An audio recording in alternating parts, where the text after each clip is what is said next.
잠언 26장 9절의 말씀입니다. 오늘은 미련한 자의 입에 잠언이라고 하는 말씀인데 제목을 미련한 자의 잠언과 지혜자의 잠언 이렇게 좀 정하고 말씀을 묵상하려고 합니다. 우리 9절 말씀 한 목소리로 받들어 읽겠습니다. 미련한 자의 입의 잠언은 술 취한 자가 손에 든 가시나무 같으니라. 네. 미련한 사람, 어리석은 사람, 하나님에 대해서 여기도 이 미련하다는 말이 어제 우리가 나눈 말씀 그 미련한 것과 동일한 단어가 쓰여 있습니다. 캐슬이라고 하는 히브리어가 쓰여져 있는데 이거는 여전히 우리가 살펴본 것처럼 하나님 없이 자기가 자신의 삶의 중심이 되고 주인이 되어서 살아가는 사람이죠. 그래서 지혜와 훈계, 하나님의 지혜, 하나님의 훈계를 멸시하는 그런 사람.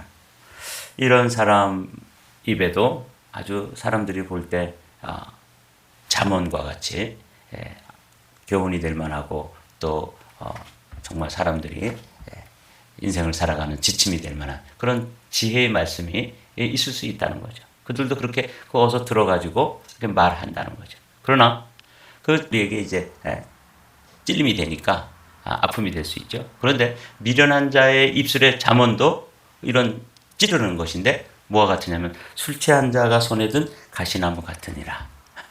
이게 이제 여러분 가정에 혹시 이렇게 술이 취해가지고 막 술 주정을 하고 그런 사람들 있으신가요? 네. 이게 술이 취하면은 좀 다양한 증세가 나타나요. 어떤 사람은 술을 먹으면 그냥 몇 마디 하다가 자더라고요. 그냥 친구들하고 뭐 이렇게 술 자리가 있어도 그냥 옆에서 쓰러져가지고 자. 이런 사람은 그나마 이제 누구에게 뭐 해를 끼치거나 이러진 않죠. 근데 이제 어떤 사람은 술을 마시면 또 말이 많아져. 갑자기 아주 얌전하게 있고 별로 말도 없고 그런 사람인데 갑자기 간이 배 밖으로 나와가지고 아주 세상을 다 취할 것처럼 막 그래서 그냥 말이 많아지는 사람도 있어요. 근데 말이 많아지는 정도가 아니라 어떤 사람은 또 옆에 사람하고 싸움을 붙어. 그래, 우리 뭐 그냥 속된 표현으로 진짜를 붙는다 그러죠. 괜히 시비를 걸고 친구인데도 친구의 문제를 막 또 이야기하고 이래가지고 결국은 싸움으로 끝나는 꼭 그 사람만 있으면은 하여간 한판 붙어야 되는 이런 사람도 있고 하여간 다양한 증세들이 나타나는데 그 중에 오늘 솔로몬 또 히스기야 시대의 이 지혜자들이 본 것은 술 취한 자가 손에 든 가시나무. 그러니까 가시나무라는 게 자기도 찔리고 그거 막 휘두르고 막 누구 찌르면 상대방에게도 상처를 주게 되는 그런 거잖아요. 그러니까 이 미련한 자의 입에 아주 금과 옥조와 같은 그런 잠언도 잘못 사용하고 엉뚱한 데 막 쓰면 상대방에게 자기에게 큰 해를 끼친다 이런 의미입니다. 현대인의 성경으로 제가 읽어보죠. 어리석은 자의 입에 담긴 교훈은 술 취한 자의 손에 든 가시나무와 같다.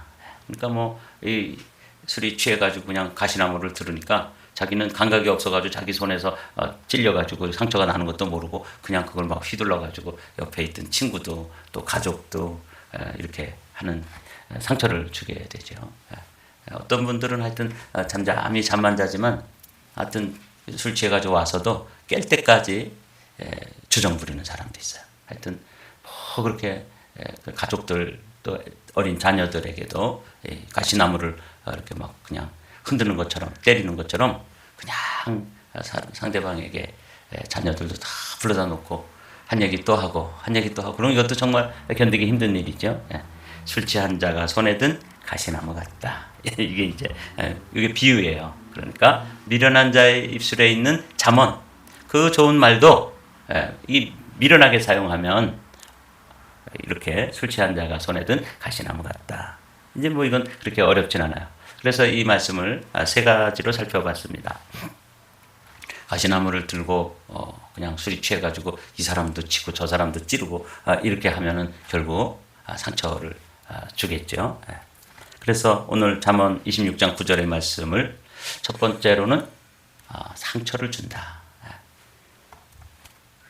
이게 사실은 오늘 26장 9절에 뿐만 아니라 12장에도 이런 말씀이 나와요. 그러니까 이 말, 특별히 미련한 자의 지혜로운 말, 이게 앞뒤가 안 맞는 말인데 미련한 자가 가지고 있는 잠언. 이건 참 잠언이라는 것 자체는 귀하고 또 지혜로운 말씀이지만 이게 미련한 자의 입에 있어가지고 그냥 그 입으로 막 찌르는데 또 여기 보면 칼로 이렇게 베는 것처럼 이렇게 되어 있다는 거죠. 18절 말씀 제가 받들어 읽겠습니다. 칼로 찌름같이 함부로 하는 말이 있거니와 지혜로운 자의 혀는 양약과 같으니라. 그래서 어떤 사람은 그냥 상처만 주는 거예요. 똑같은 상황인데도 그냥 그 말로 자녀들을 그리고 배우자를 그리고 교우들끼리도 그 사람은 그냥 한마디 하면 그냥 어떻게 이렇게 핥히고 상처 주고 이미 속에서 이미 꼬여 있기 때문에 꼬인 말이 나오는 거죠. 여기 세 번역으로 함께 읽어보십시다.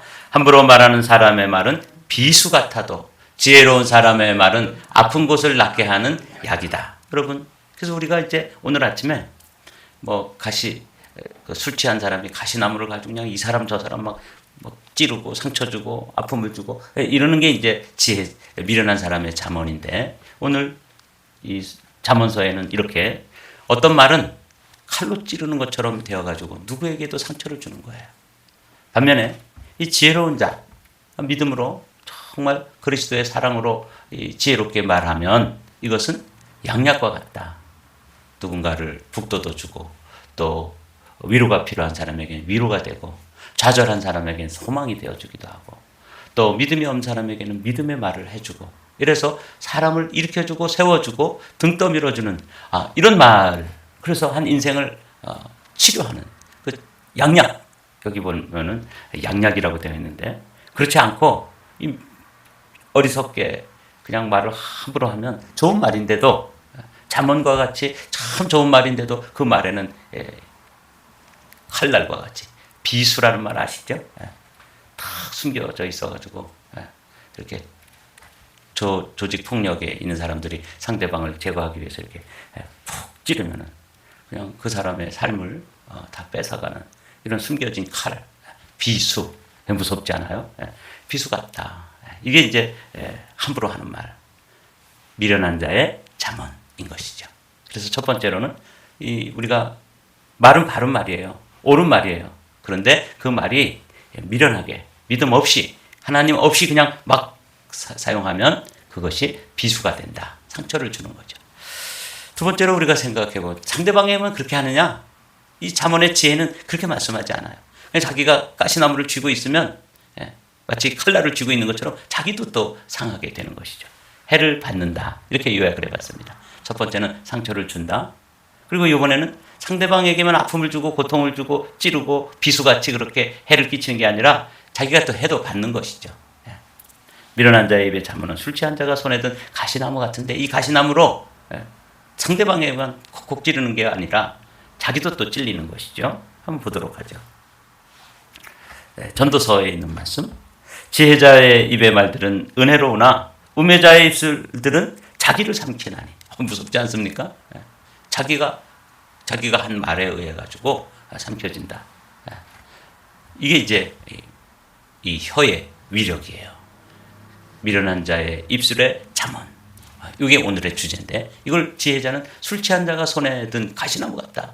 비수 같다. 칼 같다. 이렇게 말하는데 이게 어느 정도 피해를 주냐면 상대방만 그렇게 상처기를 내고 치명적인 독이 되고 비수가 되는 게 아니라 자기를 삼킨다니까 이게 참 두려운 말씀이죠. 지혜로운 사람은 입만 열면 남의 호감을 사지만 어리석은 사람은 입술을 놀렸다 하면 제 신세를 망친다. 맨 밑에 줄 한번 읽어보죠. 공동번역 맨 밑에 줄 시작. 어리석은 사람은 입술을 놀렸다 하면 제 신세를 망친다.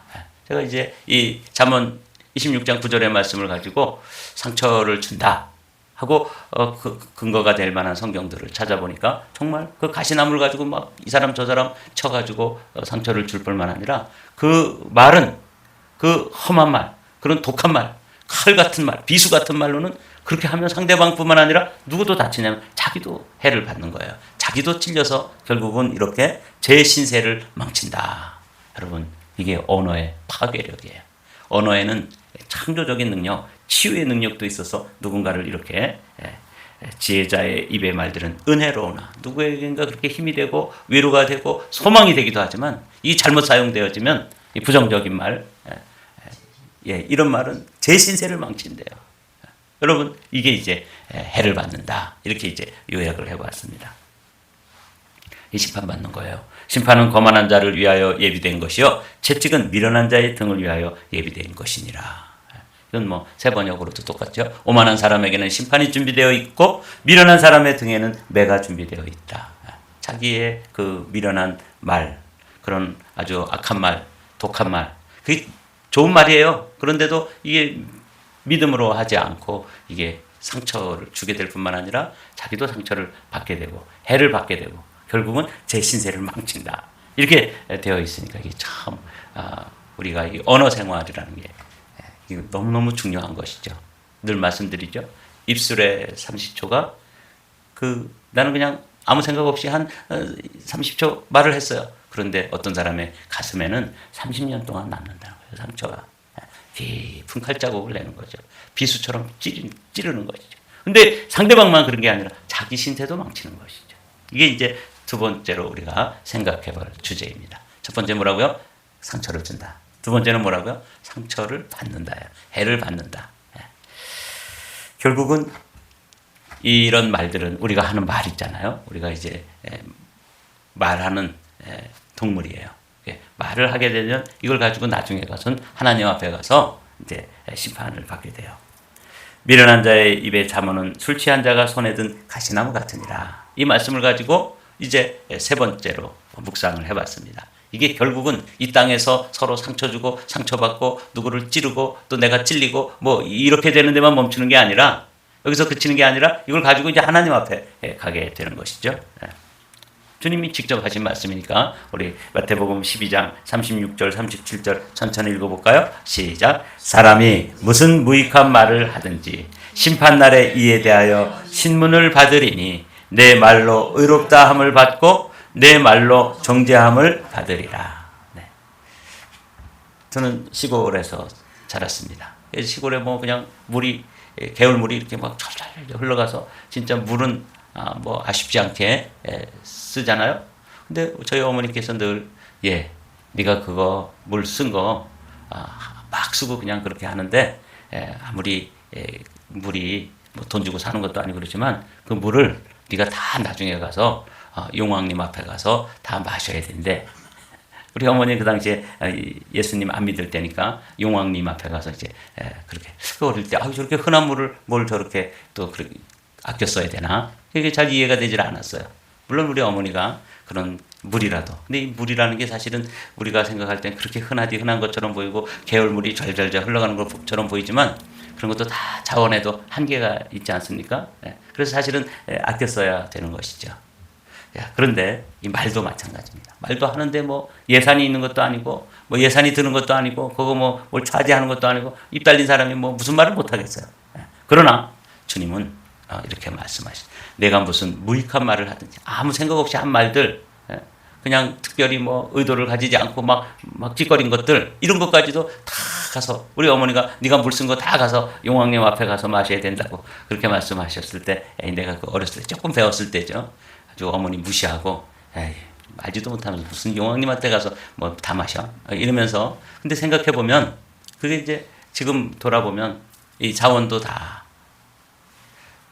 그렇게 인류가 지금 가지고 있는 자원이라는 것이 다 한계가 있는 것인데 그거 다 아껴 써야 되는 것이죠. 그게 물 쓰듯이 써야 될 물이라 할지라도 그렇게 아껴 써야 되는 것처럼 우리가 말도 마찬가지인 것이죠. 무슨 무익한 말을 하든지 심판날에 대하여 이에 신문을 받으리니 내 말로 의롭다 함을 받고 내 말로 정죄함을 받으리라. 이 말씀 오늘은 상처를 준다, 상처를 받는다 이 정도가 아니에요. 하나님 앞에 가서 그 말로 우리가 한 믿음의 말 하나님 앞에 했던 그 믿음의 말로 인하여서 내 말로 의롭다 함을 받고 주님 믿습니다. 주님 사랑합니다. 이런 말들을 다 하나의 크레딧이 되는 거잖아요.